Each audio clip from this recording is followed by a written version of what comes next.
What is up guys, Max here, and welcome back to another tutorial.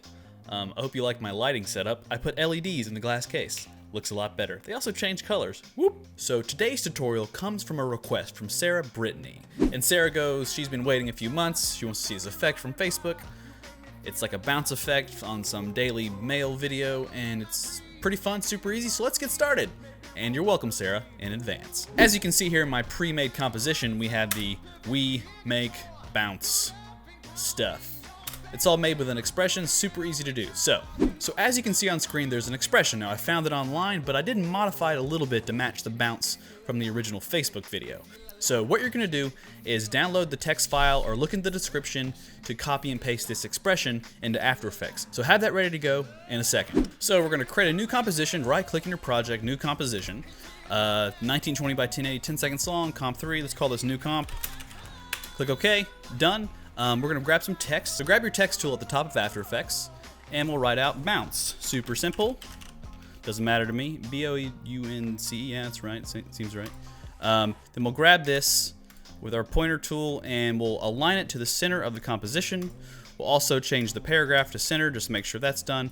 And take our little scale or our little anchor point, and we're gonna grab our anchor point tool, which is also known as the pan behind tool. Click on that and drag this by holding Control on your keyboard to kind of ping it to the center of bounce. So when this actually scales out, it'll scale from the center, not from the bottom or the top or the left or the right.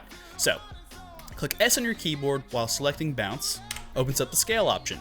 Then we'll click this little stopwatch right here to create a keyframe for 100% scale, go back in time on our timeline, and then scale this to, I don't know, 200%. So it's like a quick, even faster than this. Let's make these keyframes closer. So boom. Still not booming for me. Pretty quick, right? Now what we're gonna do is click Alt on your keyboard or Command on a Mac and click this little stopwatch one more time with the left click on your mouse. Opens up the expression option where you can type stuff in. So now this is where we're gonna copy and paste that expression into this little expression thingy down here. So copy and paste this here, and it is a pre-made thing that does the bounce for us. Just like that. And we can actually make it a little faster. Put these keyframes closer together. So boing, like that, stays on screen for half a second.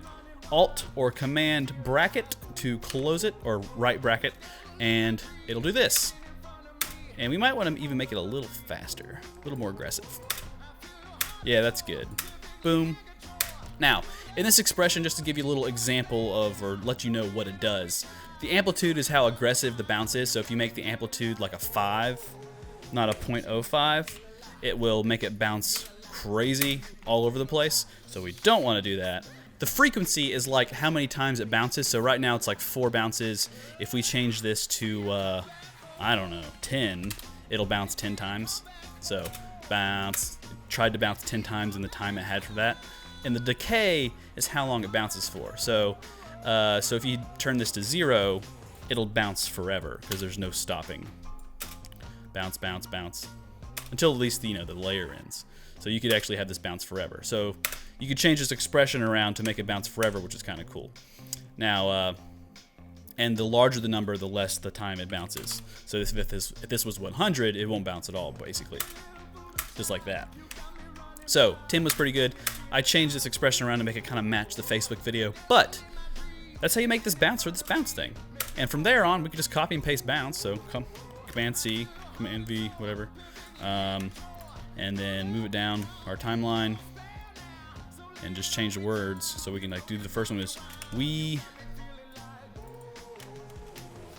bounce, Command D or Control D to duplicate it, and then we bounce a lot.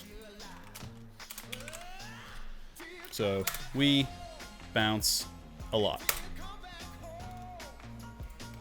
And in my original bounce layer, I threw a white background on it, and I just kind of like made the layers a little shorter. So like we make bounce, very grammatically correct. So I could shorten these a little bit and make it a little quicker. So we bounce a lot, and move this back like so. We bounce a lot. a little better. And then we could hit U on our keyboard to take that 0 to 100% scale, or the 200 to 100% scale. And we can make it like, you know, 500. And it's going to be a very large bounce down to Wii. Ooh, it's too far. And then maybe it lands at 300. So it's larger on screen. We bounce a lot. You know, something simple like that. Doesn't matter too much. But that is how you make this cool little bounce thing with an expression inside of After Effects. And then you can take this file into Premiere Pro and make a cool video for Facebook or Instagram or whatever you want. Doesn't matter. But as always, I'm Max. Thank you for watching this video. Thank you for being a part of the channel. If you're new to the channel, feel free to subscribe and like this video to tag along on this YouTube learning experience journey on filmmaking and animation and other stuff that I cover. Getting more into tech reviews, weird stuff like that. Who cares? I like making videos. Other than that, I guess I'll catch you guys in the next video. Peace.